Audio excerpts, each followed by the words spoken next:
ചെയ്തെടുക്കുന്നത്.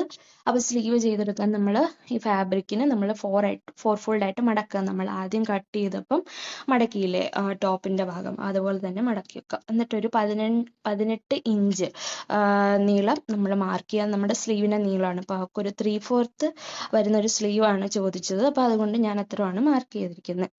അതിനുശേഷം നമ്മൾ ആ 2 പോയിന്റുകൾ തമ്മിൽ നമ്മളൊരു മാർക്ക് വയ്ക്കുക. പിന്നെ ആ പോയിന്റിൽ നിന്നാണ് നമ്മുടെ മെഷർമെൻറ്റ്സ്. അപ്പോൾ നമ്മുടെ അവിടെ വരുന്ന നമ്മളുടെ ആ കൈയുടെ ആ ഒരു വണ്ണം ഉണ്ടല്ലോ, താഴത്തെ ഭാഗത്ത് വരുന്നത്, ആ വണ്ണം എത്രയാണെന്ന് നോക്കുക. എനിക്കിവിടെ ഒരു 5 ഇഞ്ചാണ്. ഇതിൻ്റെ കൂടെ 1 ഇഞ്ച് താഴത്തുമ്പ് ചേർത്തിട്ടുണ്ട്. അതുപോലെ തന്നെ നമ്മുടെ ആം ഹോളിൻ്റെ എത്രയാണ് നമ്മൾ മെഷർമെൻ്റ് എന്ന് നോക്കുക.